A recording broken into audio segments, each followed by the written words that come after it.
Hi guys, this is Dr. Bhasha Mukherjee and this is... Meet Bhasha's mom. So we are exactly at 6 weeks of having done pro-longevity. We've still got our, our sensors. And we thought instead of doing weekly, we'll do it at this point when we've really given our bodies some time to cope with the changes that we've been making in our diet. Today, for a change, Mum's going to be conducting this interview.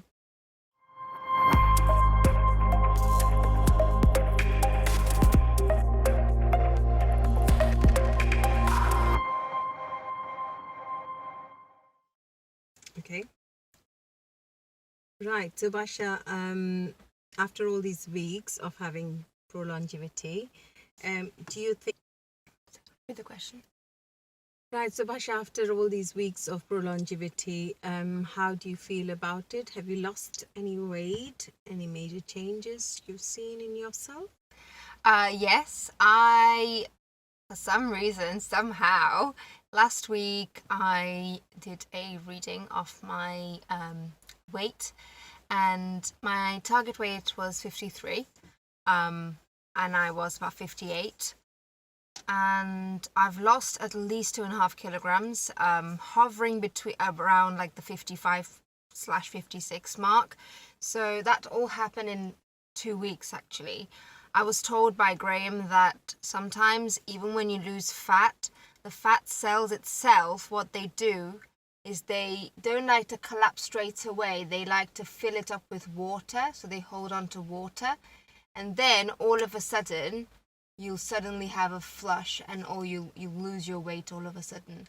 Because you actually lost the fat. Your fat cells were just holding on to water weight just to keep it filled up. So that's what happened with me. What about you? You lost a bit of weight yourself, didn't you? Yes, I have lost about 1.5 kgs in last month. Last 1 month. Mm-hmm. Yeah. It's more visible in you. I can see it more around your neck. I feel that, you know. Yeah, I could feel it as well. I felt lighter already. Yeah, less after a couple of bloated days, and yeah. stuff. We have to remember, guys, that fat actually doesn't weigh as much. So, you know, we're not looking at actual numbers. It's more about how you're feeling, how you're looking, and stuff like that. That matters more than actual numbers of how many kilograms you're losing. Well, my dresses have become a bit loose, or my trousers have become like, you know, I've straight away I felt it, because I was mainly having a lot of carbs, and I cut it down. I just slashed it so much. Yeah, so it was quite visible for me. And yeah, other than that, any major changes you have felt? In my body, I'd say, I think for me, the biggest change is the fact that my cravings have significantly reduced. I was really struggling with nighttime hunger and nighttime acidity because my body was so used to producing a large amount of stomach acid to counter the heavy meals I was having at night. And because I'm having the meals earlier and earlier, and actually I've been eating less than usual, my body's naturally not producing as much acid as it was. What was happening before was that I was really struggling to sleep because of the acid pain, like the burning pain in my stomach from all the acid, and that's significantly gone down. So my body's actually readjusted in that way. I think for you, it's been your blood pressure a bit, hasn't it? Yeah, my blood pressure readings have come down. They're still not low, but they have been lower than what They were. They were. Yeah. And I was thinking of actually hiding my dose, but I didn't have to do that because this all started in the middle of it. And The dose of Ramipro, which is the I'm medication that you have I'm in quite low dose anyways. I'm not, like, it's only 2.5 mg, but I was thinking of raising it because my blood pressure was so high. to 3.75. Yeah, GP wanted yeah. that too. And then I just didn't go for it. You didn't need to do it. No.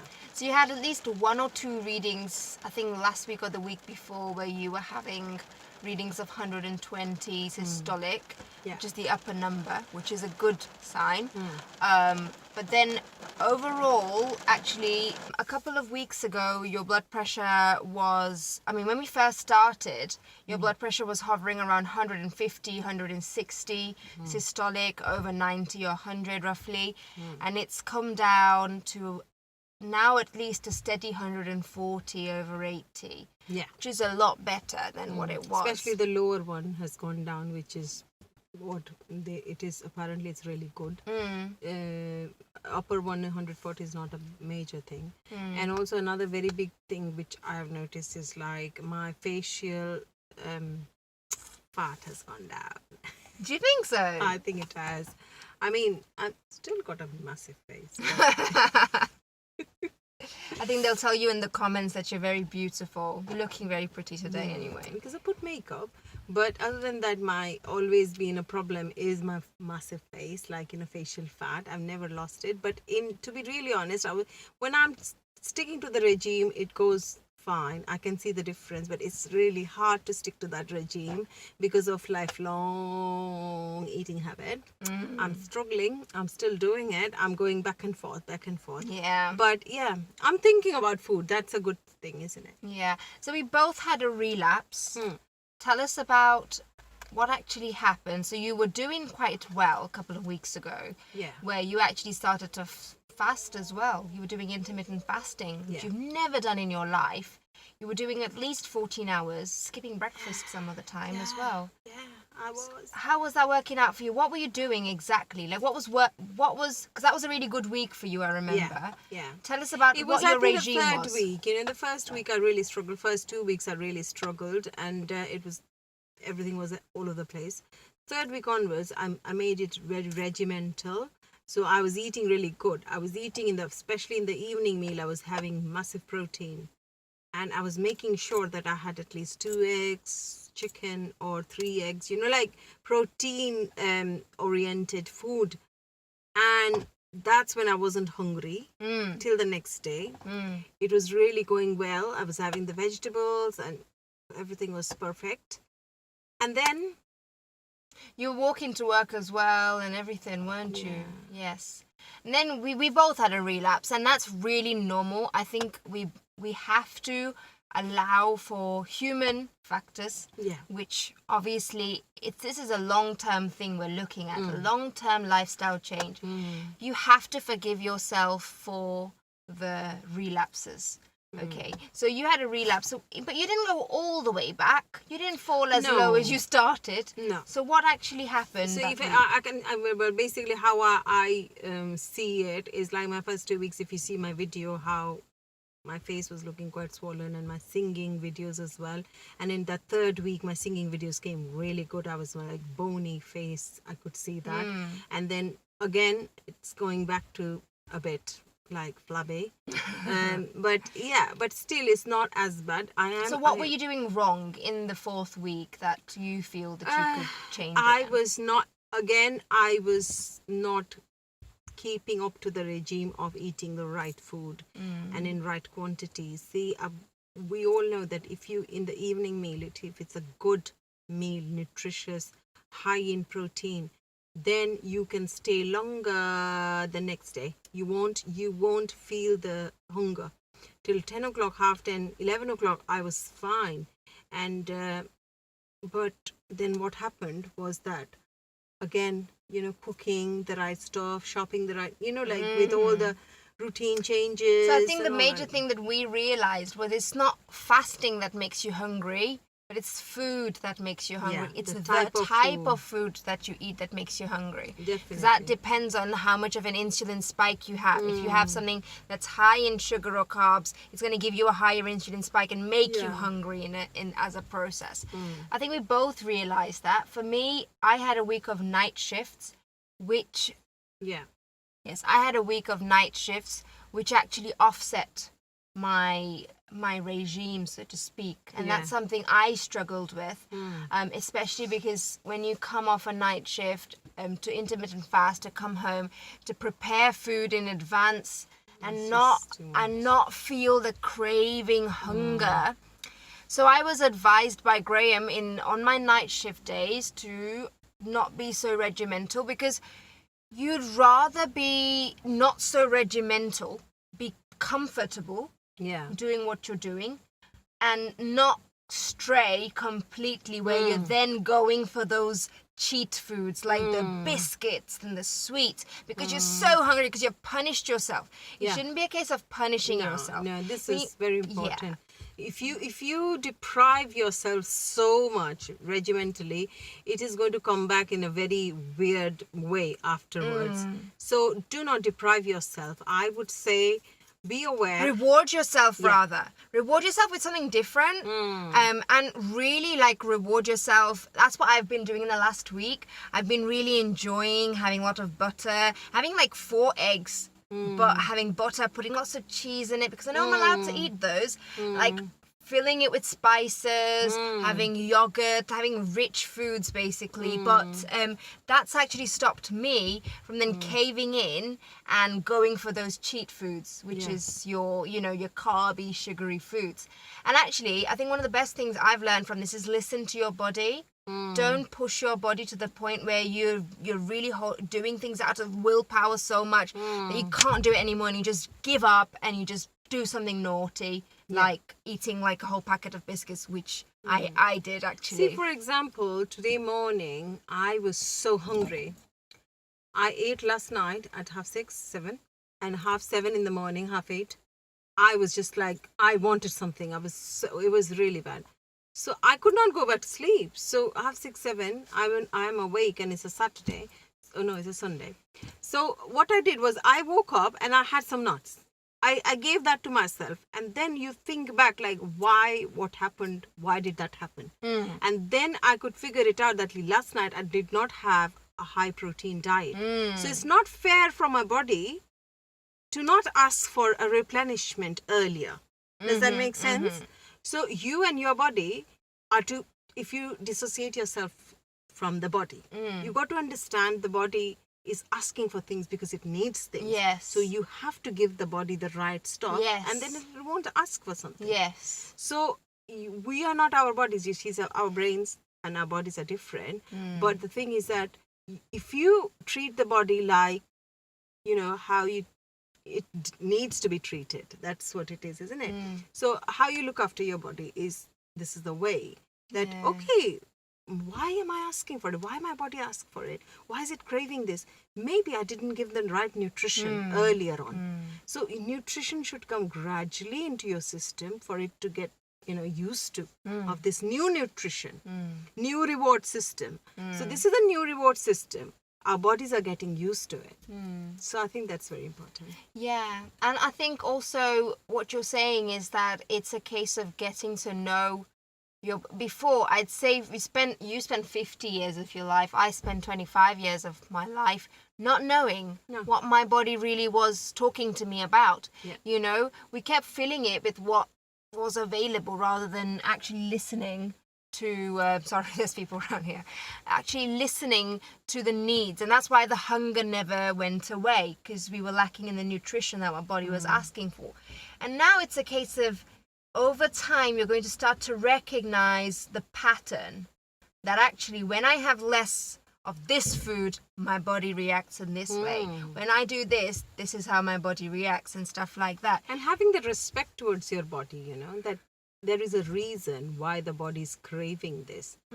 And rather than looking externally, looking internally. That is what it is. Rather than going and finding things which your eyes get attracted to, the aisles with all colorful packaging stuff, you just go inside you and think, like, what is lacking here? What is my body asking for? And you gradually see, you can experiment that and see both the foods, how if you keep giving your body greens, keep giving your body the right protein amounts, and versus that, keep giving your body sugary drinks and whatever, and see the difference in the body, how the body reacts. You can actually experiment it. You can experiment with your own body. That's the thing, you see. That is what this device opens up your mind to. That we start thinking about the body's cravings, the needs, and all these, what enriches the body versus which which doesn't. Yeah. And another thing I wanted to ask you about is, have you experienced any adverse reactions now that you've been having low carb, low sugar? Have you experienced any adverse reaction to now going for a high carb meal for a change? When you have cheated or something like that, have you noticed your body rejecting it at all? Because I have. So I was wondering if you've experienced that yet. I can't eat anymore, that kind of stuff. I don't know whether it's me personally. My brain is like wired now in that way that this is bad. See, the thing is that if you are a conscious person anyways, I was eating all these carbs because I did not think it was doing any harm to my body. See, now that you can see what the harm is, or now that you know that, okay, this amount of rice is just going to be so detrimental to my body, I just can't eat that. Automatically, I'm not getting satisfaction after eating that. Yeah. So the knowledge, once you know it, it's hard to not acknowledge. Yeah, so it's psychological. It is. And I have to say that it's also physical, because your psychology, we think that our psychology and our bodies are separate, but it's actually not. Because you have to remember that the biome, the bacteria colony that lives in your stomach, that also actually controls your brain. Yeah. So, we're almost breeding a new colony in our stomach at the moment with this whole process. We're almost changing the colony in our stomach. Yeah. And maybe that's playing a part the reason, in us feeling like gaggy and almost like sickened by the thought of eating too high carby and high sugary stuff. I feel like my body was rejecting. I'll give you an instance. Last week, I went to a farm and they had some cakes and stuff there. It was a farm shop and stuff. And, we thought, well, we're visiting the farm animals, just eat something. And there wasn't anything else we wanted to eat. We just ate. I just wanted to have a bit of cake. Bearing in mind, I haven't really been touching artificial sugars at all. Yeah. And this is such a new thing for me that I've hardly touched it in the last 2-3 weeks. I'm not even craving it. I would be dying for it otherwise, usually, I couldn't go a day without that stuff. So I had this cake on this day. I couldn't even get through half the cake, let alone the full cake. I felt sick. Like the sugar felt too sweet. It just felt so, it was too sweet. Now my body, I'm looking for textures, like the fruity texture. I feel like the watery texture of, to be honest, the vegetable. The peas, they taste sweet now. Sweet now. They taste so sweet, and I'm like, there's a cacao in it. So, you actually change your palate as well. You change the way you are sensitive to sugar. And now you realize how much sugar is in the fake foods. How much artificial sugar. And you start to taste the natural sugars in fruits and vegetables. Like broccoli is actually sweet. Like, we don't even think about this stuff, but actually is quite sweet. So these are the things that have happened in terms of transformation in my palate and my body rejecting the sugar and carbs. I wanted to ask the last question because we're just having a discussion now. Yeah. Next week, or rather soon, we'll be finishing our treatment with Prolongevity. Yep. How do you hope to carry on? Because it's going to be difficult without this. You've been basically attached to a device for 6 weeks now. You've got probably 2 more weeks of this, haven't you? Yeah. You've got 2 more weeks. I've got 1 more week. How do you expect you're going to sustain this process? Well, we are living in an era where all these gadgets are there. You've got the phone. People are on social media. People want to post everything. People are taking pictures, videos, vlogs they're doing. A lot of women are doing it. And all the youngsters are doing it. Middle-aged people are doing it. So it's a very good way to keep looking at yourself from the eyes of the camera. And that's a very big motivator, I think, More and more people are getting into this social media and this, and they want to look good.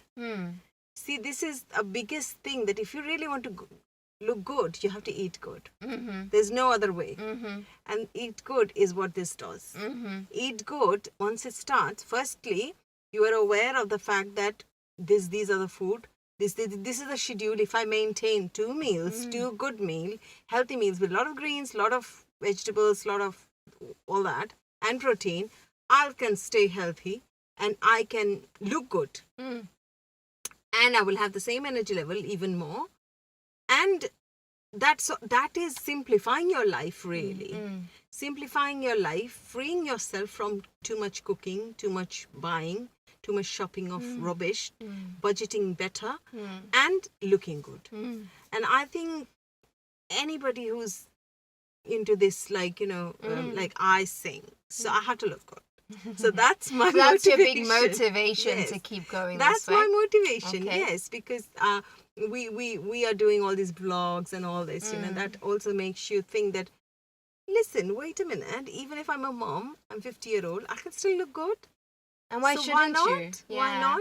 And absolutely, it's totally okay to be a bit narcissistic, a bit, self-loving and all these things, because what you're getting out of it is actually you're looking after the body on the inside. So whatever your motivation is, even if it is to look good, to get a boyfriend, not just for yourself, not just to that. to get some attention. I'm just saying that Doesn't matter. Don't let Even if it's society like, make you feel that you not shouldn't be that even way. Not even that. It's just that also, if you think about the family aspect of it, you're actually giving a big heritage of good health to your children by putting these systems and by abiding by these systems.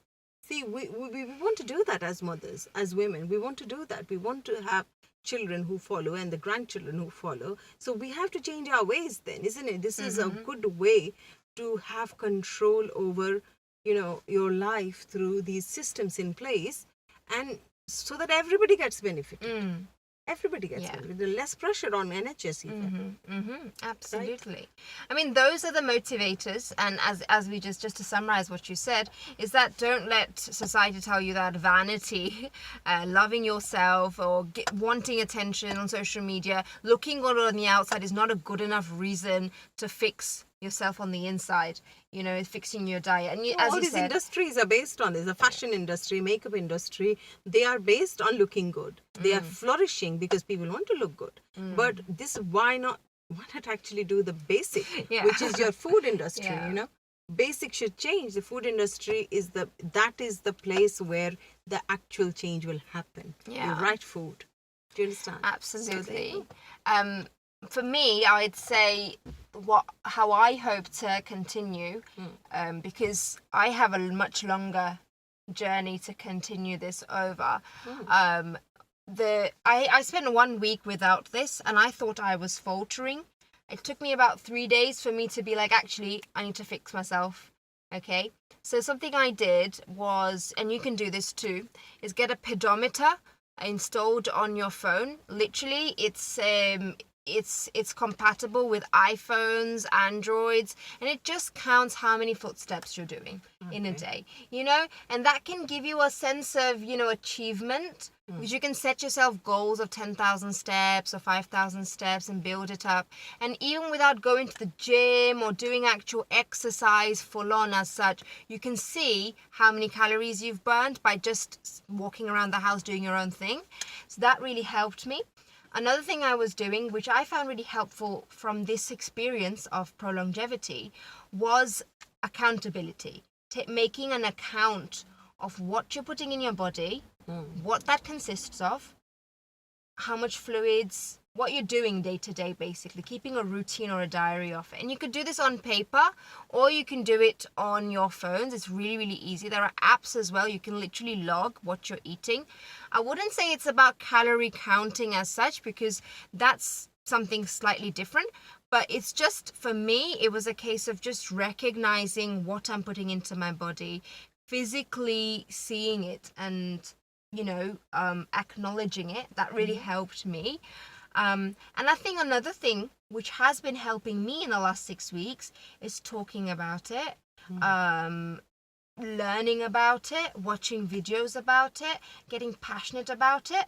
I truly believe that to become something, you have to practice it in every aspect of your life.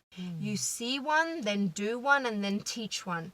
When you teach, then you're constantly having to recall that knowledge. And as I said before, humans are not designed to disagree with one part of their brain and say something else. Do you know what I mean? Cognitive dissonance. We're not comfortable with that. So if we're teaching people about something, we're not going to not feel guilty about if we're not doing it. Yeah. Yourself, yeah. Basically. So those are my little things that I'm doing and I'm hoping to do. And that's our 6-week update for Pro Longevity. Thank you for watching this, guys. Thank Bye. you.